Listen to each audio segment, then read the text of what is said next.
Hi guys, happy Tuesday. So, alright, picking up where we left off with the Minor Arcana and the Cosmic Tarot. So, we're at Swords, halfway through. Alright, so we have the Ace of Swords, which is a pretty nice card. Really pretty. Lots of, new beginnings, mentally new, refreshing of the mind, new thoughts, new ideas coming to fruition. It's kind of what I pick up from the Ace. So, alright, Ace of Swords. So a sword is bathed in brilliance. It symbolizes the element of air. So, in psychological terms, air is the medium of mental activity. So swords signify conquest and power. So you can use that in meditation to conquer anything that you don't want in your head. It's pretty cool. So, just even having the cards laying around, like put them on your altar, and where something where you see them daily. You will see that subconsciously. It will be literally sucked into your subconscious. And then you are going to, pretty much whatever you interpret from that card, you are going to act out. So, make sure it's a good card. Alright, so swords, they signify conquest and power, which I already said. So the triumph implied in the Ace of Swords is not the kind that is won by battle. So it's not like physical like the Wands. It's more mental thinking and that sort of thing. So all of the aces indicate pure elements, energy before it is given form, in combination with other elements. So energy on a symbolic level. So symbolically we are, that's alchemy, pure alchemy. So the Ace of Swords indicates the power of the consciousness to cut through obstacles and see into its own nature. So, yeah, that'd be a good card to have around. Or make a copy of them. Because, yeah, I love my cards, and they stay sacred in a pouch. So, Buddhism describes the mind as being empty, that is, as having no absolute nature in itself. So it is like the sky. We believe in it, we believe that we see it, but it has no solid, graspable nature. That doesn't sound right. It has no graspable nature, no real attributes except what we assign to it, so it is empty like a cloud. I don't believe that at all. Or like a rainbow that shimmers in beauty and then disappears. What we normally call mental or intellectual are only products and conditioning and vary from being to being. I kind of disagree with that. Alright, so the concept of the mind truly perceiving itself as a paradoxal is an eye looking at itself.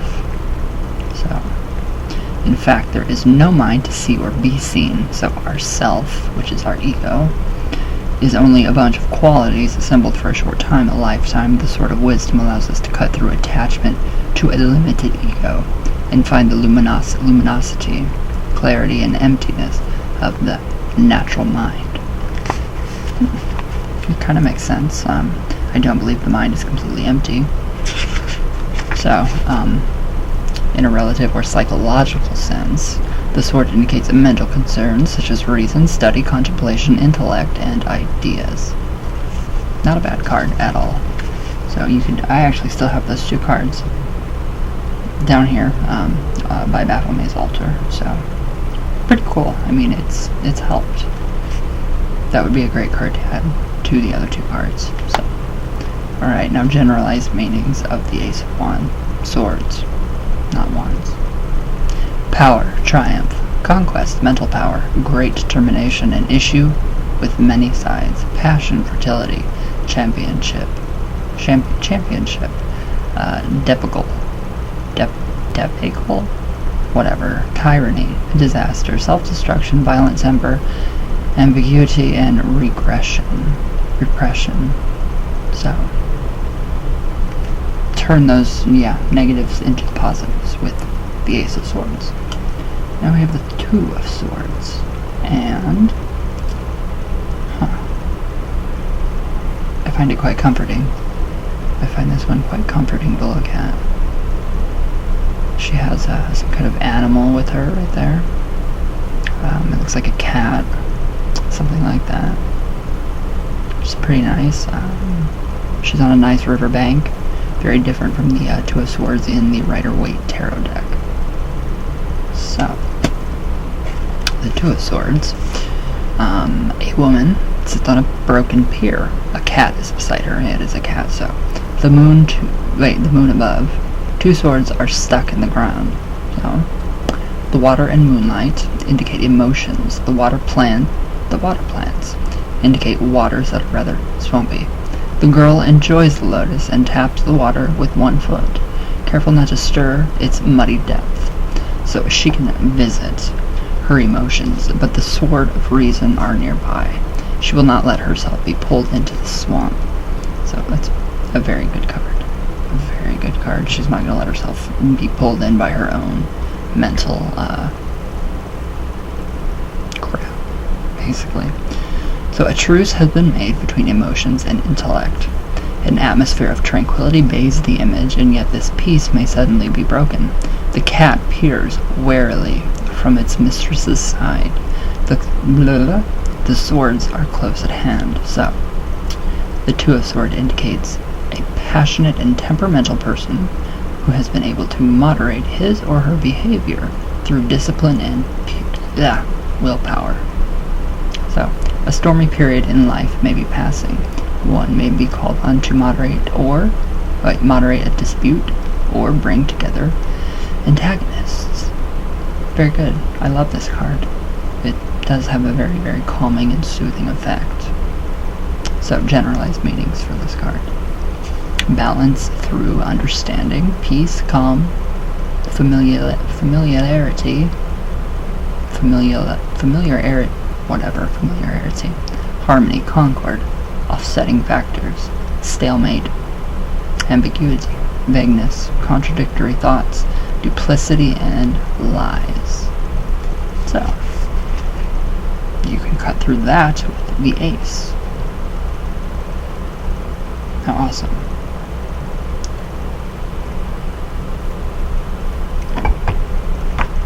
Okay. Did I just read? Yeah, I just read the generalized meanings for the Two of Swords. Sorry. A little loopy. Still. And the weight. Yes, I'm not losing weight, guys. I see your comments. Have you lost weight? No. I have gained. I'm gaining a lot of weight from gabapentin. It is seriously in conjunction with the medical all day long, 1 an hour, and then the CBD vape, well, the THC vape. It's pretty, makes me hungry. That's why I eat. And when you're skinny, you can feel when you eat, because when I walk, my ass never jiggled. Now it does.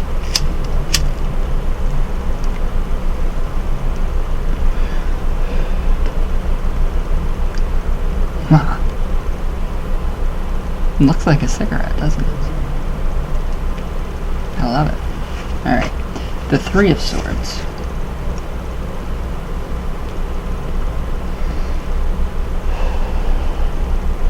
Right, now this reminds me kind of the gentleman from Buffy the Vampire Slayer. I get a very uneasy feeling of being betrayed. People may be watching, paranoia, kind of what I get from this. Authority, maybe being trapped in your own mind, being trapped in a depression or, some kind of mental state that you're not too good with, that you shouldn't be. Maybe even death. I don't think physical death, but maybe death of, trauma is the ultimate killer of memories. Memories are not recycled like atoms, like in particles in the body. So we have the Three of Swords. So 3 people in black stand in a stone courtyard. A rose pierced by 3 swords is before them. Clouds darken the sky behind. So these 3 figures preside at the destruction of the rose. A sense of ritual is given by their clothes and their rigid posture. The woman is completely covered from head to toe, concealing whatever emotions she may feel at the flower, for the flower. So the rose is, in Western culture, is a symbol of emotional and physical passion. So it is also the West what the lotus is to the East. So an emblem of spiritual unfoldment, of vulnerability.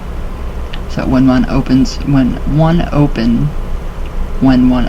one's heart as a child or as an adult and meets indifference, rejection, or exploitation, the wounds are deep.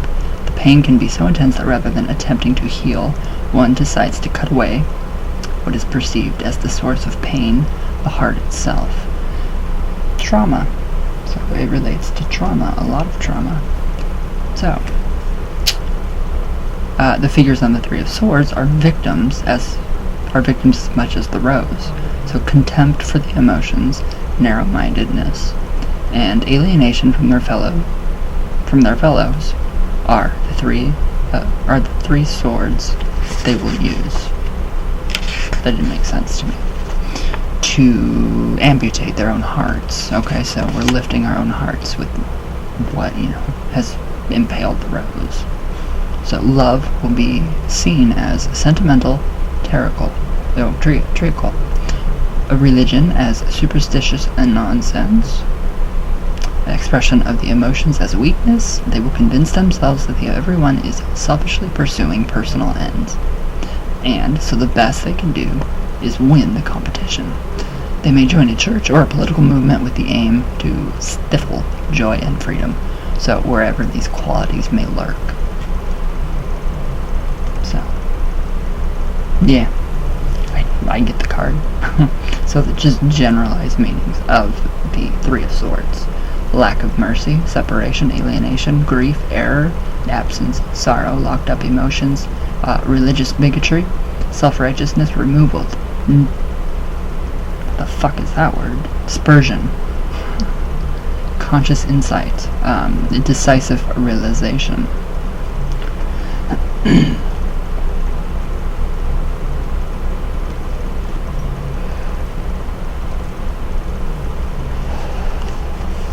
So, alright, now we have the Four of Swords, which is really interesting to me. It looks like kind of like a ritual of some kind.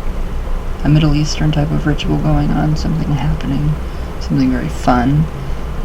Maybe not fun.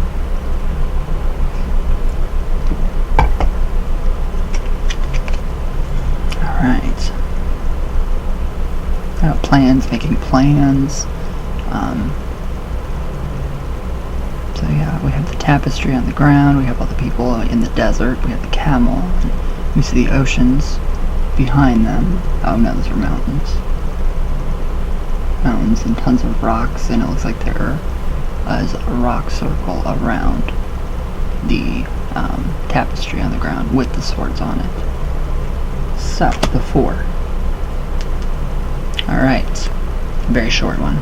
So, 4 men rest at an oasis. Their swords lie on the carpet in front of them. The planet Jupiter, whose sigil is on the carpet, signifies expansion, understanding, philosophy, and law.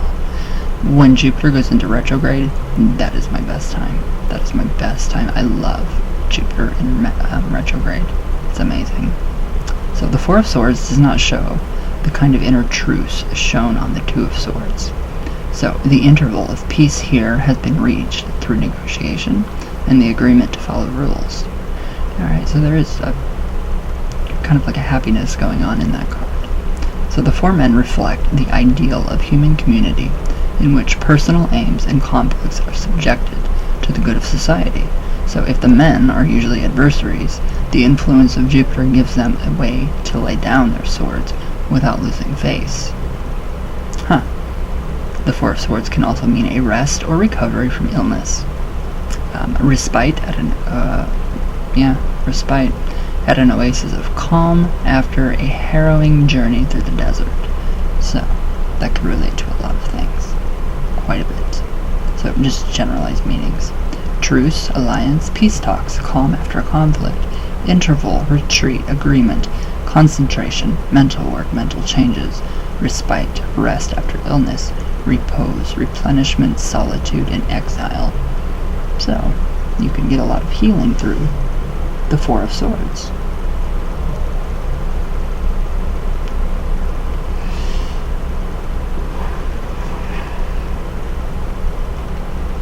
Possible healing with the Four of Swords. Very, very good card. Now we have the Five of Swords, which is devastated. It looks devastating, literally.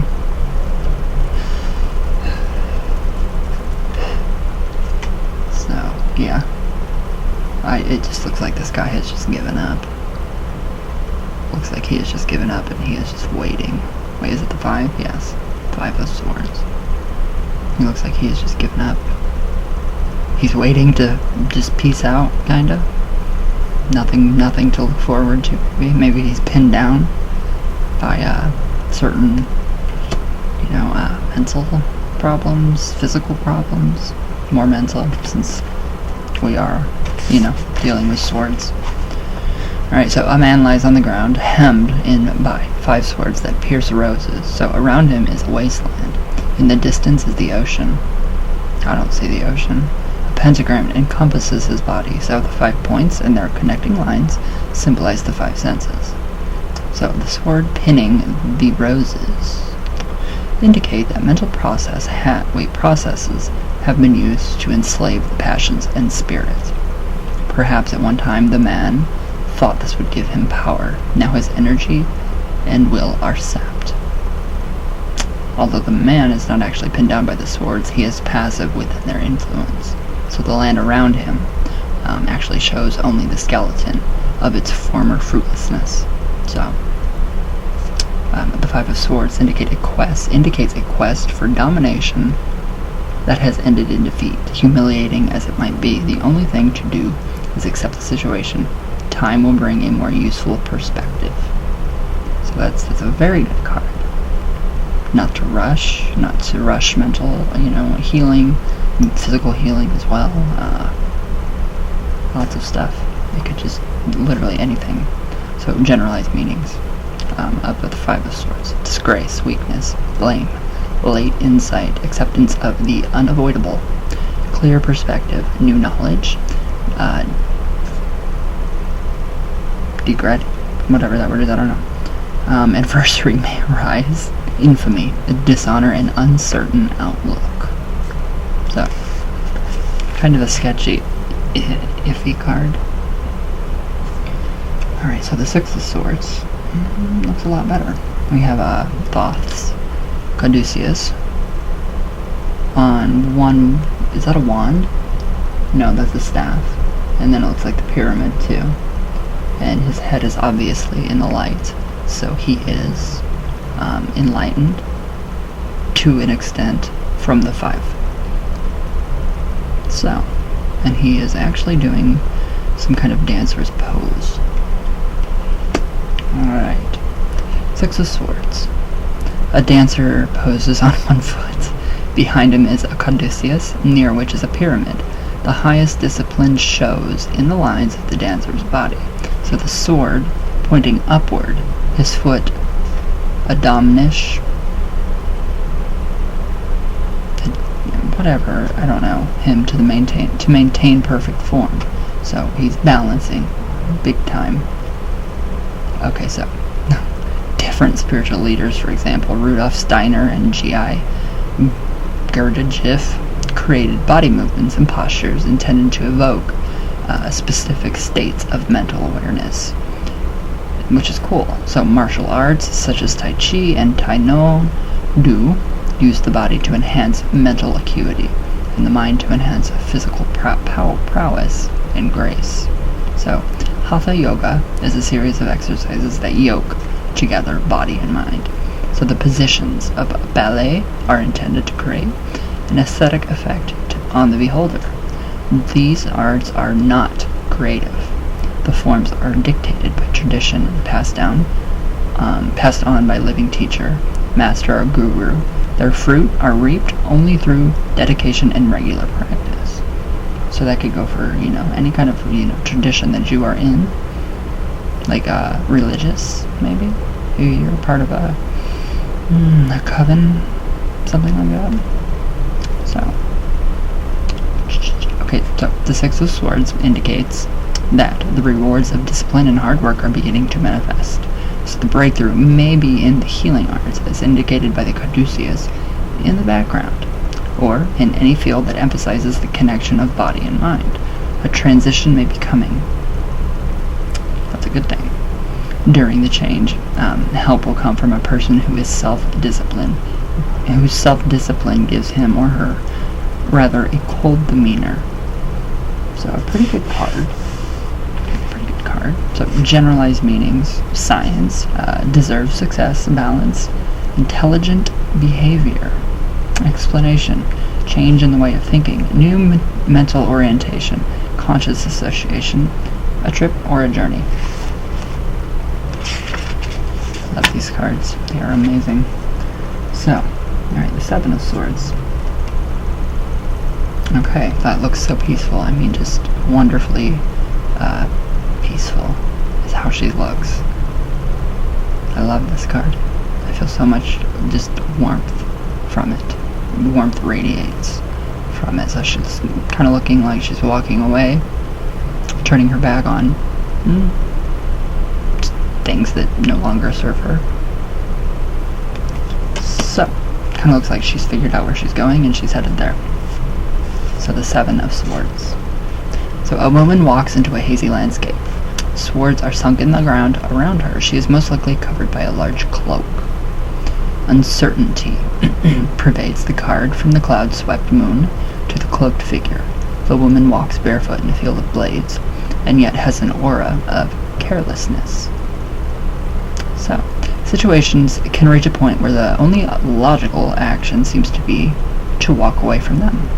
Before the first step is taken, though, one must examine one's motives. Is giving up merely the easiest way out? Abdiction of responsibility? Or is it the best way to cut losses? Will giving up on one approach open the way for another? Or will it lead to yet another dead end? So, the Seven of Swords indicates a situation that has become ambiguous at best, so one must make a commitment or withdraw completely.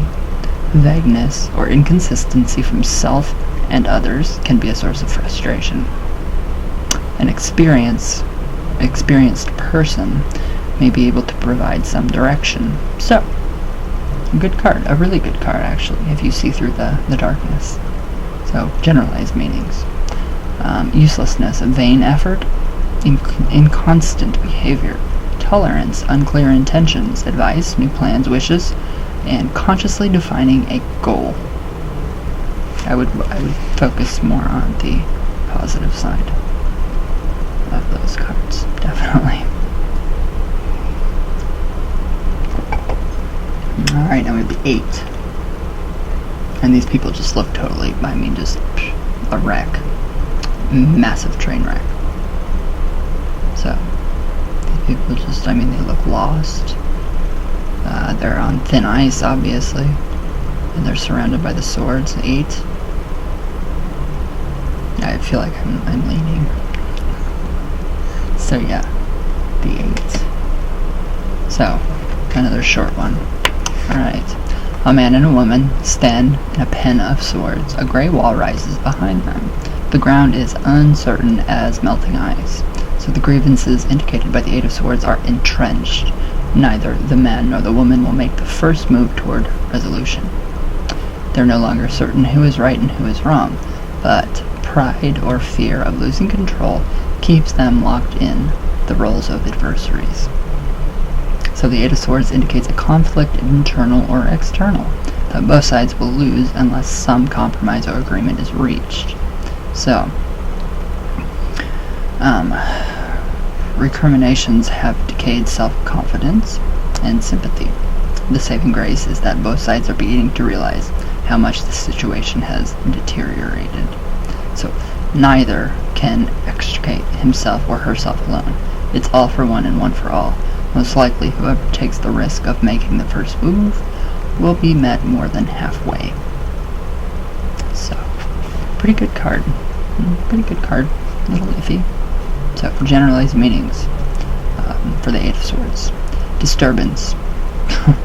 Interference. Limitation. Conflict. Blame. Resistance. Problematic thoughts. Mental prison. Imprisonment. Criticism. Limitation of ideas. Great mental tasks. And past treachery. That's good stuff. That's good stuff to meditate on. I mean, just take what you learn, what you hear from these cards, and define yourself, and see where you can go, how these cards can help you. So now we have 9, which, I mean, this one's even more, yeah. I mean, this guy is just being completely just attacked. He's also a giant train wreck. So, just, I mean, backstabbing, lots of backstabbing, self-doubt. So, ouch. Okay.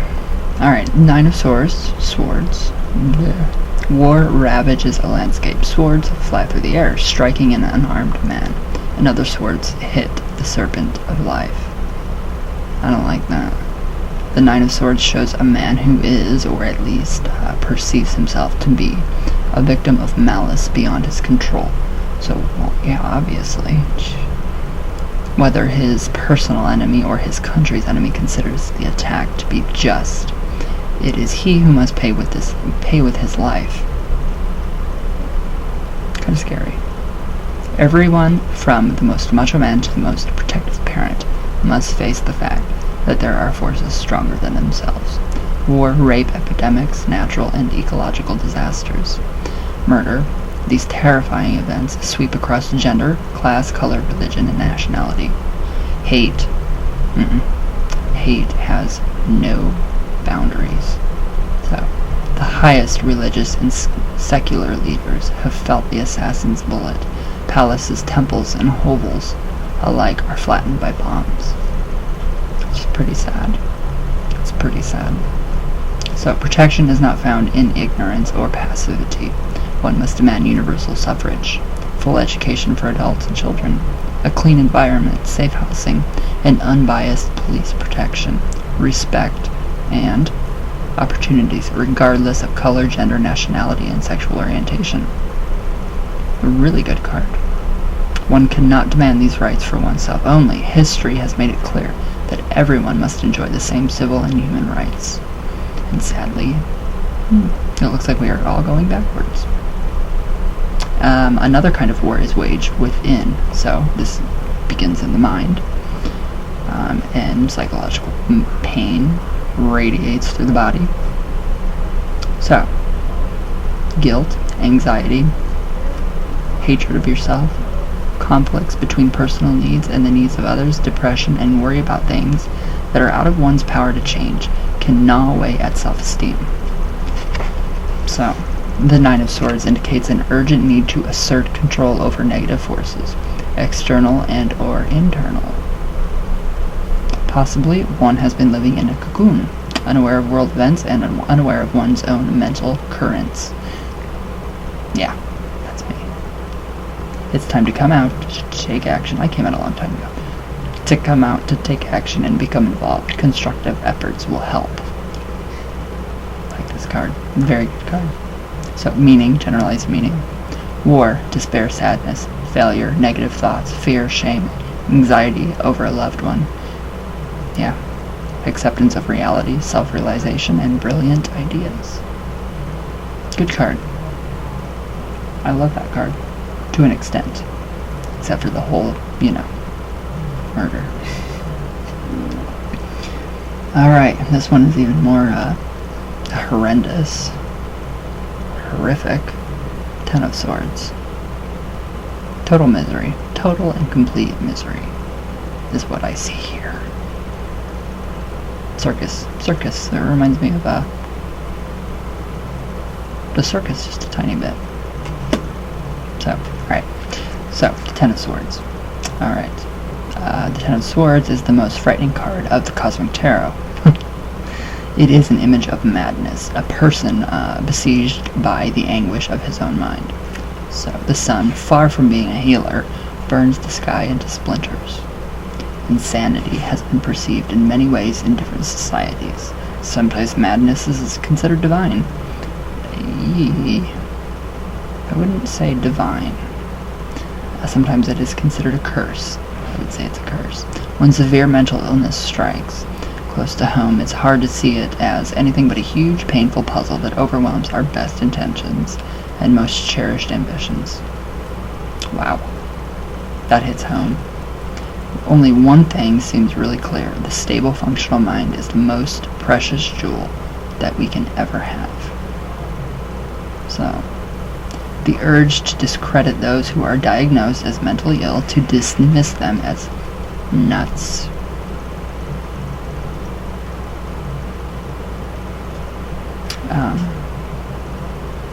Where'd I go? Is a sign of the conformist in all of us. A patronizing attempt to add pity can be a mask over the fear that is raised when basic assumptions about reality are questioned by inappropriate behavior and ideas. A lot of people don't understand mental illness at all.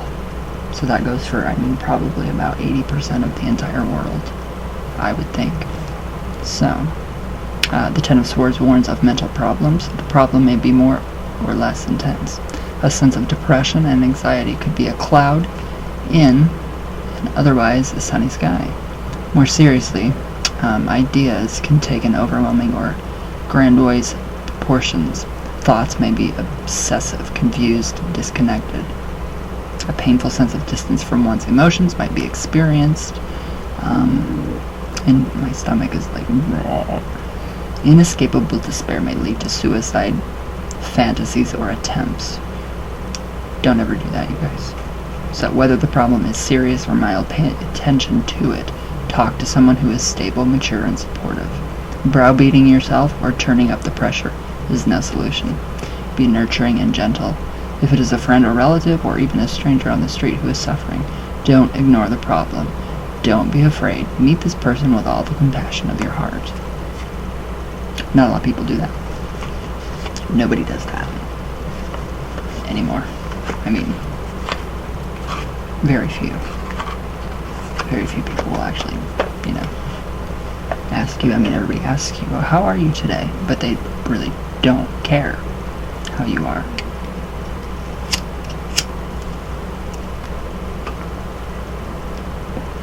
So, how are you guys today? I want an honest answer. How are you all today? How have you been? How were you guys yesterday on Monday?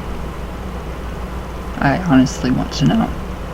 So, alright. Did I do generalized meanings already? If I didn't, sorry. If I did, sorry. Okay, so generalized meanings: ruin, destruction, defeat, mental confusion, overwhelming thoughts, pain, mental anguish. The lowest point is reached. Acceptance of the unexpected, new mental horizons, improvement, help is on the way. So, that makes a lot of sense. There's fucking gray hair. Oh my god. I do have gray hair. Time to color it.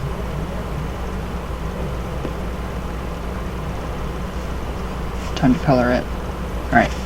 Now we have the Princess of Swords. Where is she? Alright, she looks like she's ready for battle. She looks like she's assertive, she's ready for battle. Probably the female mind, maybe? The creative mind. So, alright, the Princess of Swords. A woman is against the background of mountains and sky. Her companion is a hawk. A transparent sword rises from a flower. So, the Princess of Swords wears the emblem of air, a triangle crossed with a hook line. She operates in the realm of the mind, the intellect. Her gaze is direct, almost merciless. She is not inclined to compromise truth in order to spare the emotions of herself or others. So she's determined. Her way or no way. Alright, so, like the hawk who sees the tiniest creatures on the ground from high above, her mind misses nothing. The sword that rises from the lotus flower separates good from evil, truth from lies. Vagueness or compromise won't be allowed. The Princess of Swords lives by her ideas and principles. She is a stir-upper, an iconolist. She may not have suffered enough in life to be merciful or tolerant to her elders. So, like weakness and hypocrisies, if dumb complacency sets in, the prince will be the one to uproot it. If there is a cause, the princess will be the firebrand at the lead. So, or the conspirator behind the scenes. So, maybe she's just a total bitch. Because the princess expresses herself in action rather than words, she is a silent type. Her nature tends to draw secrets from people. In friendship, she is a reliable confidant. Otherwise, she is an excellent spy or agent. So, she might be just a bitch. No, it goes both ways, because it's the sword's double-edged. Meanings: generalized. Skill, practical abilities, observant, powerful, serious. Vigilance, agility, spying, a discreet person, an active youth, a person adept at perceiving, discerning. That's a good thing. Uncovering the unknown, or that which is less than obvious insight. Severity, aggressiveness, an imposter revealed. Alright, so we have quite a few things going on with her.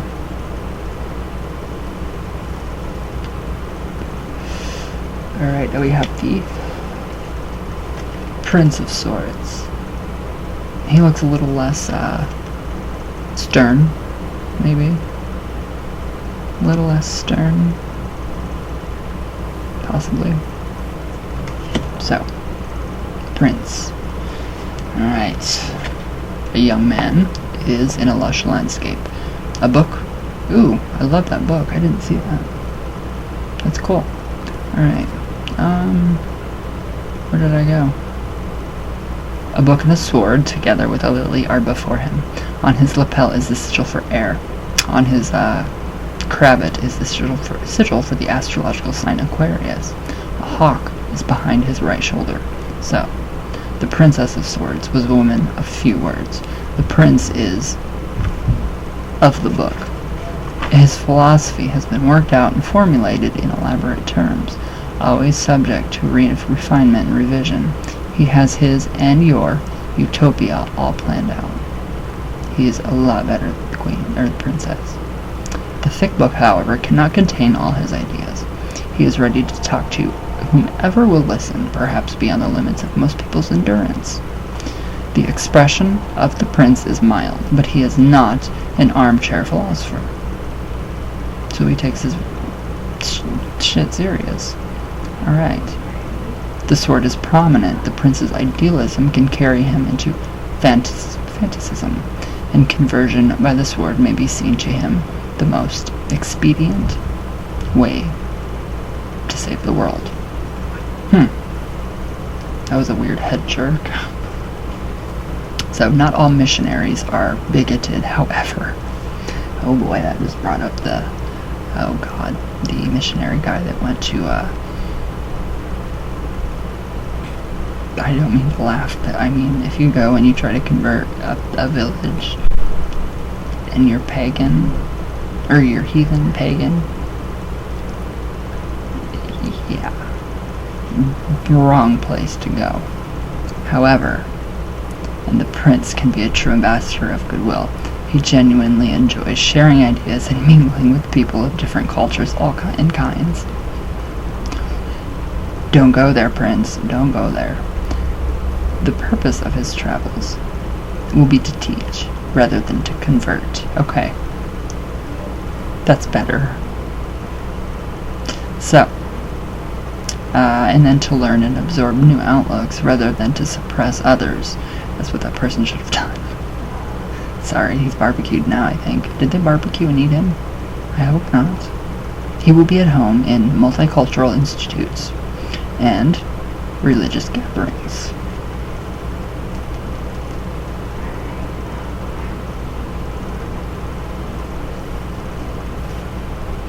Pretty intense. Pretty intense. So, though acting isn't necessarily a profession to which he would gravitate, the prince loves theatrically and eccentricity. I love eccentricity. Being eccentric is the best. He may have an unusual circle of friends. His nonconformist outlook can make him a true advocate of people who are alienated from the mainstream of society. Okay, that reminds me of somebody.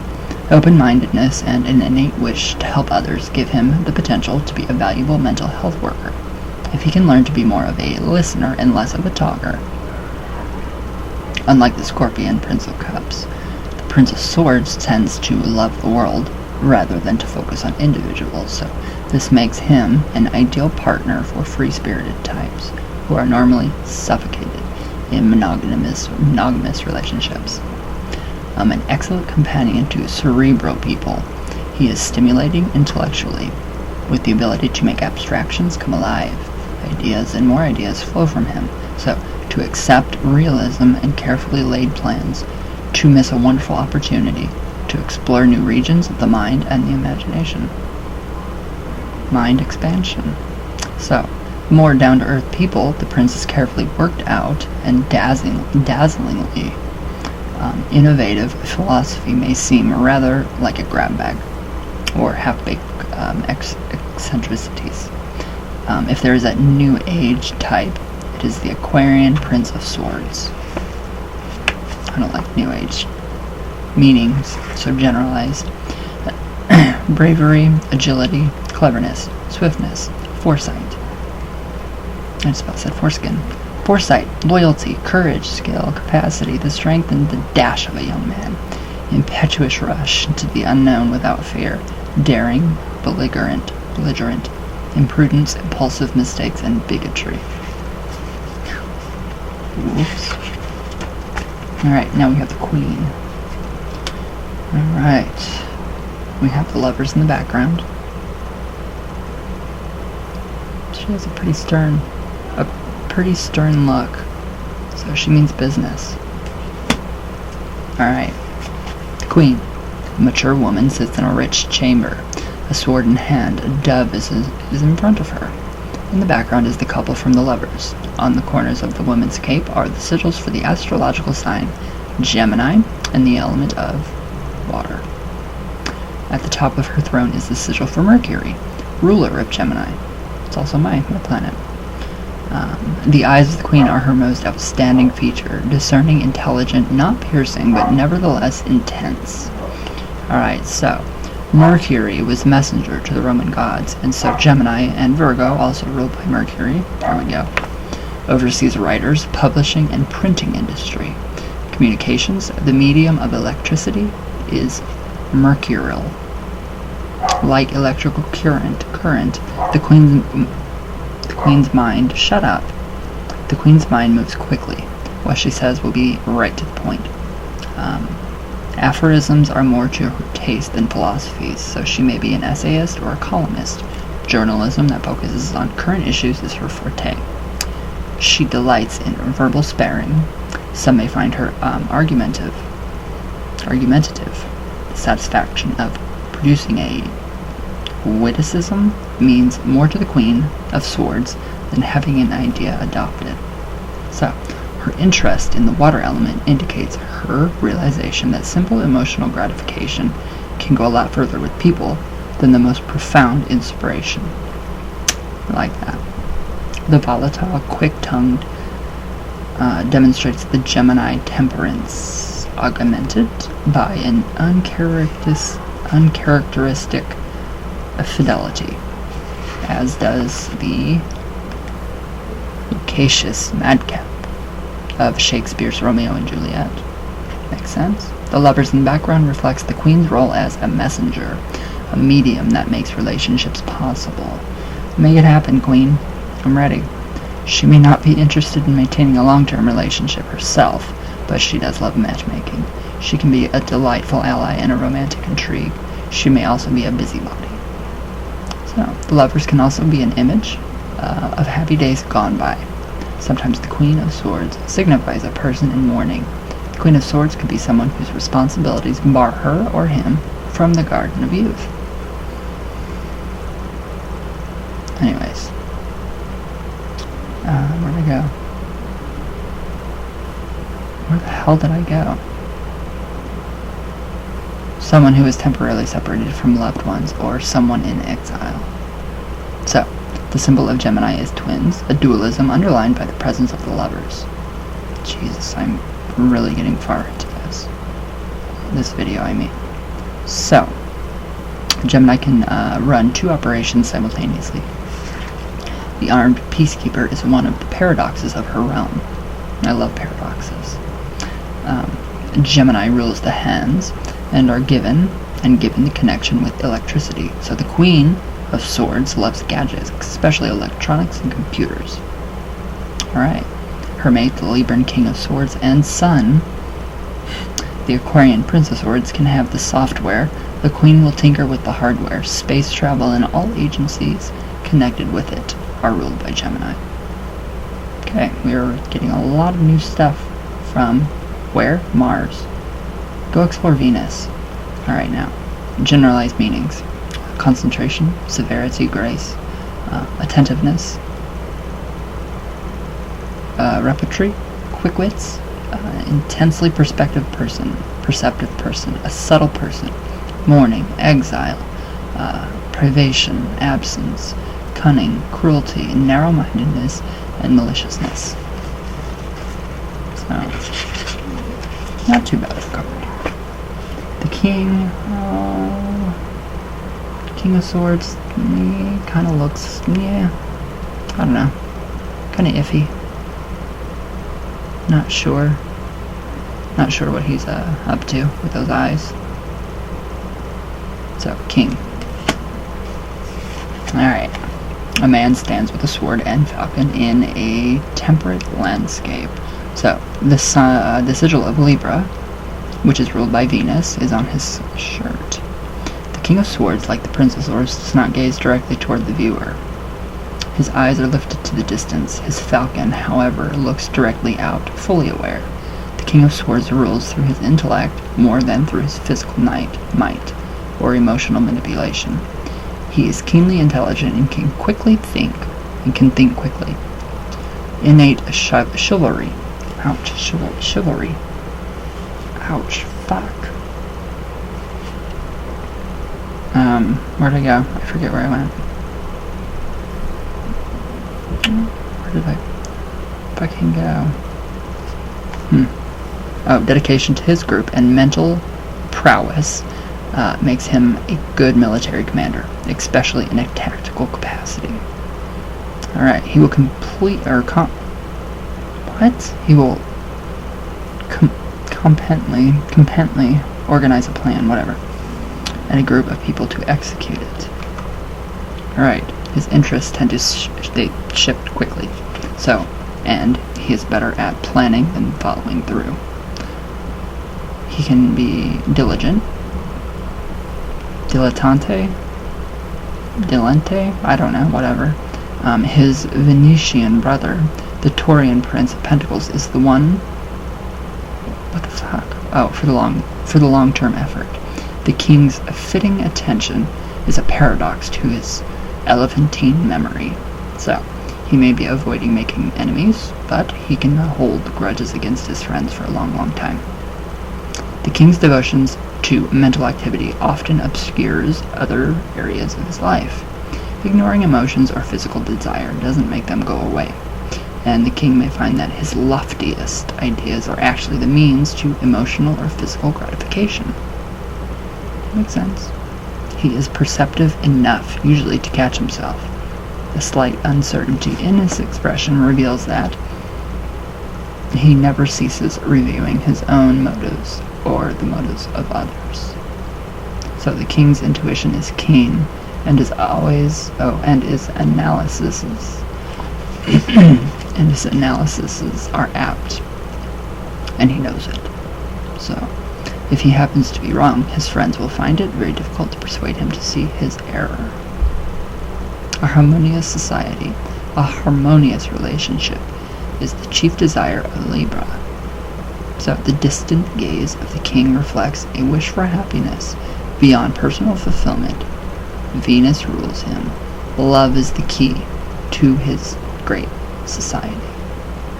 King of Swords indicates a person who works carelessly, ceaselessly, for harmony, or at least an appearance of harmony. He is a good leader in a situation that requires a consensus. This is a diplomat, the emissary, the one who smooths ruffled feathers. Yeah, I need my ruffled feathers smooth. In a family, the King of Swords is the one who holds the group together, the matriarch or the patriarch of the clan, or the child who takes the role of the peacemaker. Alright, good cards, very good cards. So, generalized meanings. Power, daring, authoritativeness, sharp wits, superiority, reserved nature, experienced person, command of a situation, a professional, highly analytical person, justness, a person having many ideas, thoughts, and designs, stubbornness, tyranny, a person who may pursue a matter to ruin, and sadism. So, tomorrow we will pick up with the suit of pentagrams. I don't like calling them pentacles. I like pentagrams better. So yes, I actually did. I actually did this and got them all nice and neat for you guys. So, if you guys want La Santísima Muerte oil recipes, I will gladly do so on my Patreon page. So just let me know below. Alright guys, it's time for me to go. So, I love you all with all my heart, all the way from Venus, all the way back down. So, everybody have a good Tuesday. I love you all, and I will see you guys tomorrow for Witchy Wednesday. So, thanks guys.